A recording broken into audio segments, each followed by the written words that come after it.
Hi, everyone. I'm Duanne Andrade. Hola, hola. Me da mucho gusto estar aquí. It's good to be here with everyone. So you already heard I am the CFO. You know what that is, Chief Financial Officer, but I'm also the Chief Strategic Officer for Self. I started as a consultant in 2013, right when we were coming off of a grant, the initial DOE grant that Doug was referring to. And my background is in microlending in third world and emerging countries. I'm originally from Bolivia. I worked in banking and microfinance there, and Mexico, leading some rural development programs and microlending programs for mostly women, thousands of women in rural areas, and empowering them to create business and sustainable ways of life through credit. So with that, when I came back to the United States in 2009, I had been gone for about 20 years, living abroad, and I was one of those people who, although I had savings and I had done well for myself, I didn't have any credit. I had to start from scratch. I had left New York as a student, NYU, and then I was like having to ask my mom at 40 years old that, to co-sign for me, to help me get a loan for my car and all this. So that experience really, really opened up my eyes to how such an amazing developed country had huge gaps in the financing sector. So I actually started a small nonprofit called Evolution Women, where I helped women create their new businesses and access financing. And in that process, realized that the financing available, even at the micro level, was too big and too onerous for it to be accessible. So anyway, long story short is that Doug and I met, and Self was at this place where it needed to be, the organization needed to go to the next level, become sustainable, and we were running out of the grant, and people were saying that we had 6 months of life, like we were some terminal illness, and Doug and I joined forces, and we're the kind of people that if you challenge us, we're gonna work harder. So we really believed in the mission. I believed in the mission. I had already started to do work in the energy sector in Mexico. So through that process, we ended up working through tough times, and then we got married. And decided that was the best way to solve our problems and the world's problems together. So anyway, so here we are, 9 years later for me, 10 for him. And you've just heard that it's been a journey, and it continues to be challenging to serve the LMI markets in a way that's affordable, accessible, and also sustainable from an organizational perspective. So, here we are talking about $20 million. Since I came on board, my main job to raise capital has been very rewarding, but very tough. And I'll tell you about that a little bit later.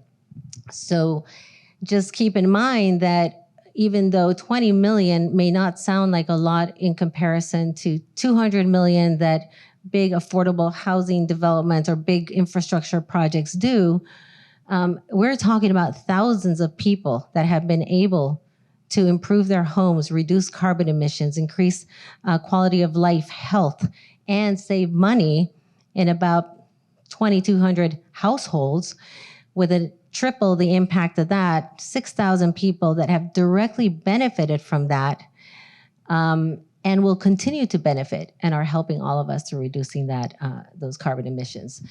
So what we do is we kind of tend to create programs and loan products to satisfy the needs and the demands that we see emerging in the market. As a CDFI, which is a Community Development Finance Institution, we are certified, and we also are mission-driven to do at least 60% of our lending in low and moderate income census tracts. That is kind of the umbrella of everything we do. So when you see CDFI up there, it really is like the umbrella of everything we do. But then we have sub-programs that are really specific to help certain underserved markets. Kiva, for example. Kiva is a international nonprofit crowdfunding platform. So what it allows people to do is peer-to-peer lending. So unlike the GoFundMe, where it's pure donation, in this case, you can invest in somebody around the globe, anywhere in the world, in $25 increments, and then you will get repaid your principal. Now, what we do as a field partner, meaning the intermediary between that micro investor, being you or anybody else in the world, is we create the profile for our client, we upload that client, then we service the loan, and for that we get a 5% fee. So basically, this loan through Kiva is for female heads of household, U.S. veterans, people with disability, and anybody with less than 500 credit score. So people with 0 credit score can access the lowest cost loan, which is exactly how the financing industry should be. In equitable terms. If you make less, you should pay less. But as we know, in the finance industry, I'm an ex-banker, by the way, risk is everything. So when you have less, you're considered riskier, so you pay more. So Self tries to defy those paradigms and shift those paradigms. So we actually have our lowest cost loan for the people with the least credit and the least income and the toughest cases. That's Kiva. You should all maybe check it out. Go to kiva.org. Look for the Solar and Energy Loan Fund. You can invest $25, change somebody's life, because another 300 people are going to join you in raising up to $10,000 for somebody in your own backyard. And we've raised about $1 million so far through Kiva from all over the world from micro investors. It's pretty cool. You can also make a team, an Ideas for Us green team, to help clients here in Florida, in Orlando, in wherever you want, access these funds. Okay, so anyway, just a little shameless plug there. Anyway, so then we have Halo is just a name for another low-cost special loan that we created for aging in place and people with disability. So one of the things that we learned as we went along is, we learned and we adapted to, is the fact that people that may need a new AC or a new roof also may need some ancillary improvements in their homes that should be done, in conjunction with these upgrades, because they just create more benefits. So why would we not help somebody create accessible, ramps and improve their bathrooms with low-flow toilets and showers, but also expand the doorway so that someone in a wheelchair can go in. And that was a result, this program is a result of also realizing that over 60% of our clients are seniors, we're going to be seniors soon, over 60. So, I mean, this is the truth. Aging in place Florida is the place to age in place, right? So we need to respond to those needs. So we started doing lending in that category as well. And we also have a special interest rate. It's like a low 7%. All our loans are unsecured. I'll get into that.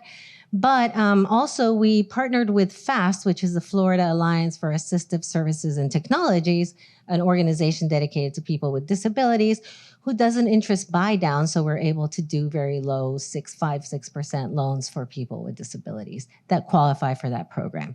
Then the WQL program is a water quality loan. And basically that means that we will also finance things that's going to help save water. Because of course, water also increases your bills, part of your utilities. It's part of the ecosystem of energy, water, resilience. I mean, we just can't treat these issues in silos. That's our philosophy. We look at the holistic approach, sustainable living, healthy, safe, sustainable living. So water quality became an important issue. And as you were talking about initially, in terms of the importance of taking care of our waterways and the quality of our waterways, well, we need to get people off of septic tanks that are leaking into shallow watersheds. So we worked with the Martin County Utilities to create a program that I'll talk about in a little bit, in a little more detail, so that people can get connected to the sewer system that they built out with their infrastructure funding. And we worked with them to create a fixed payment, $75 payment plan type loan that's collected on their on their utility bill. So it's a win-win for everybody. We raise the capital. They put up $200,000 to buy down the loan from an $8,000 loan. They give it's like a rebate, but they actually buy down the loan to $7,000. We go in, give them the rest of the capital for 10 years. We collect $75 on bill, which is what they were willing to pay. So these are the things that we as an organization do with local partners, local governments, utilities. I mean, we're very nimble in that regards. And that's where being small is really good, because, you know, you get sometimes big and heavy and you don't have that flexibility.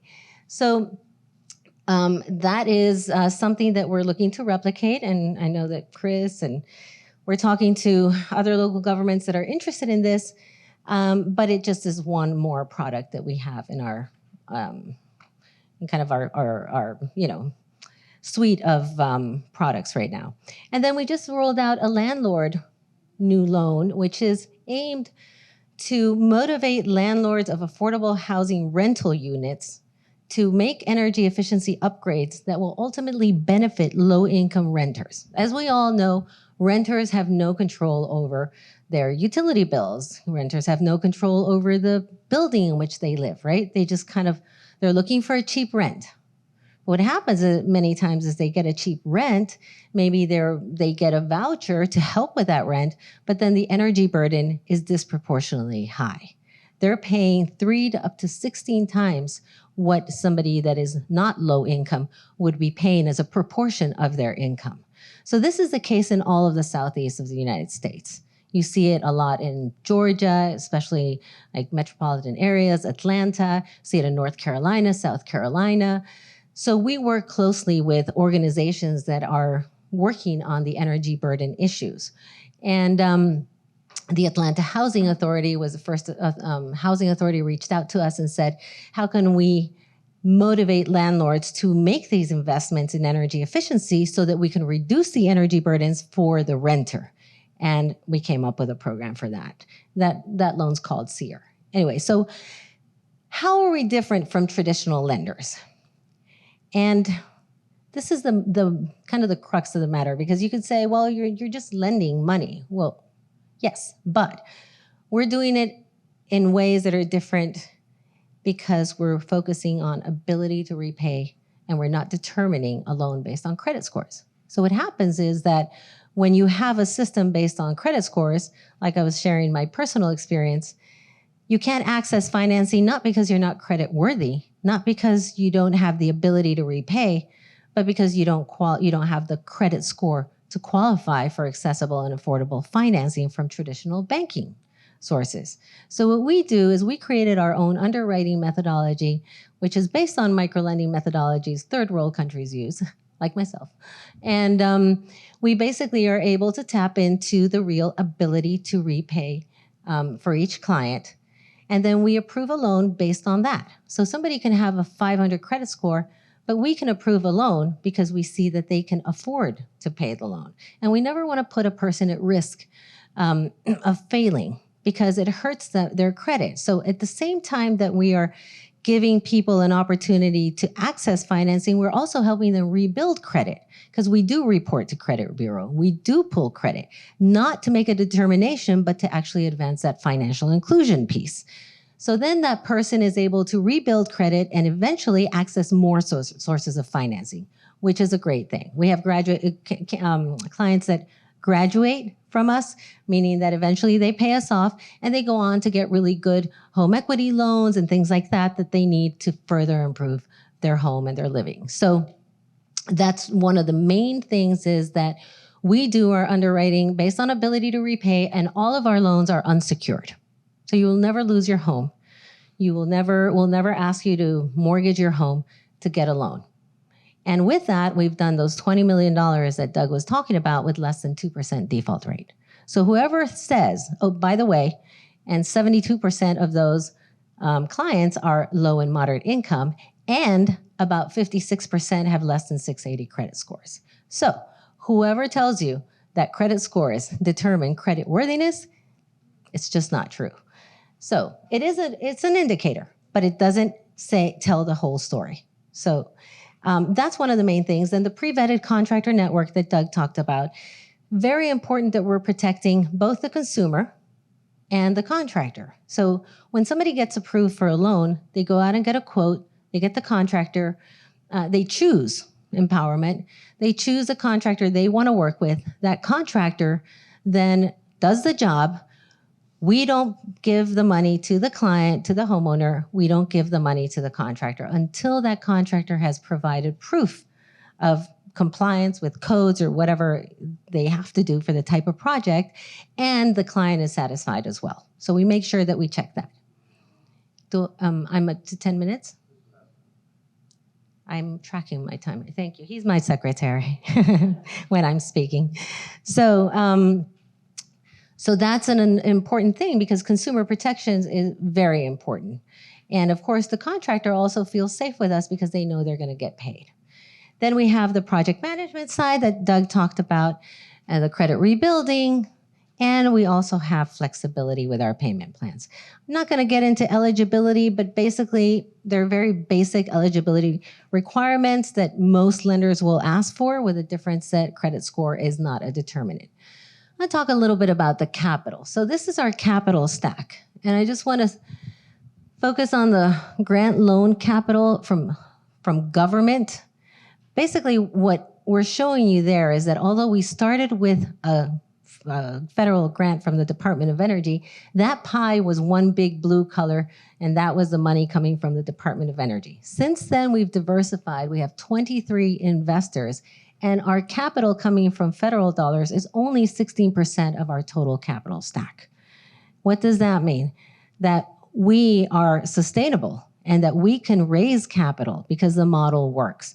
We've leveraged the original grant 17-1.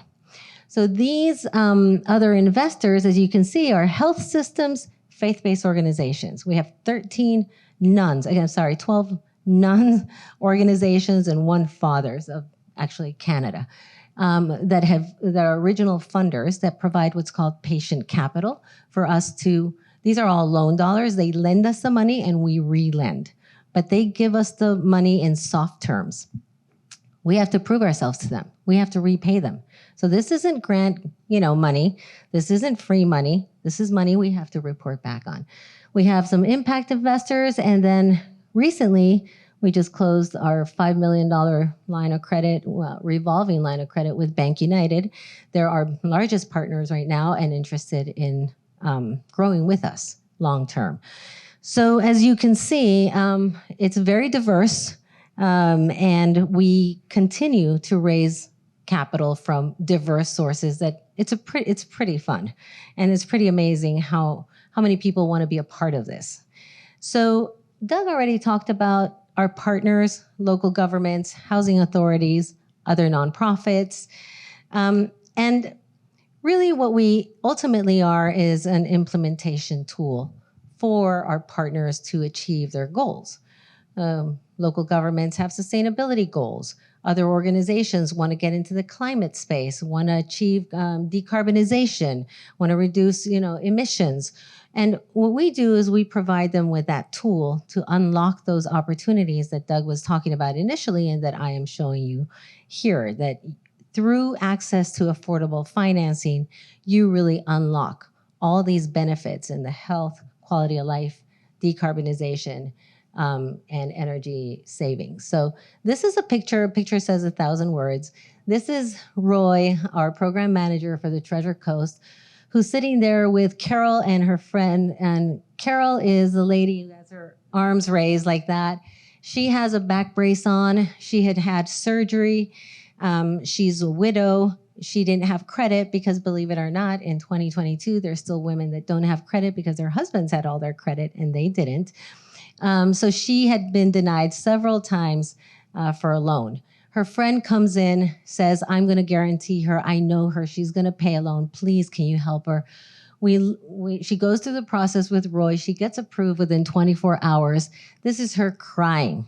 Tears of joy when she learned that she had been approved to install an AC because her house was 102 degrees while she was trying to recover from back surgery. So this is the transformative nature of capital. Here's Sylvia. Sylvia's child has cerebral palsy and epilepsy, prone to seizures under intense heat. Same situation. She could not access a loan. We were able to provide her a loan through Kiva. We raised funds through Kiva. And she also qualified for a buy down from the FAST program. And it improved her health. I'm sorry, the letters are kind of jumbled up, but basically she improved her health and it changed her life. And these are just some of the programs that I talked about earlier. So this is a Martin County septic to sewer loan. It's the S2S loan. It's on our website. We also have other loan programs for affordable housing. We're about to deploy $5 million from a JP Morgan Chase grant for 300 affordable housing units that are climate resilient in the land trust model. So they're going to be affordable in perpetuity. So again, we come in and fill those gaps. This is the program I was talking about with Atlanta. We just launched this new SEER loan for landlords a couple of weeks ago. We've already closed 3 loans, and a couple of others are right now in the pipeline. But another pilot that can be replicated. So just to finalize this, we've raised $30 million to date. Started with $1.6 million from the DOE grant for our revolving loan fund. This $1.6 million in 2013 is going to end up creating $90 million in projects in the next year and a half, because when we deploy the funds that we have currently in hand in those 300 units plus our normal lending activity, it all adds up to be a $90 million impact that you were referring to, Chris. It's kind of that multiplier effect. We have $20 million in unsecured loans, single family unsecured loans. Like I said, 74% of our clients are LMI, average default below 2%, 800 contractors benefiting from this financing to open up new markets. And we grew more than ever during the pandemic because people ultimately had to stay at home, and the home ultimately is everything.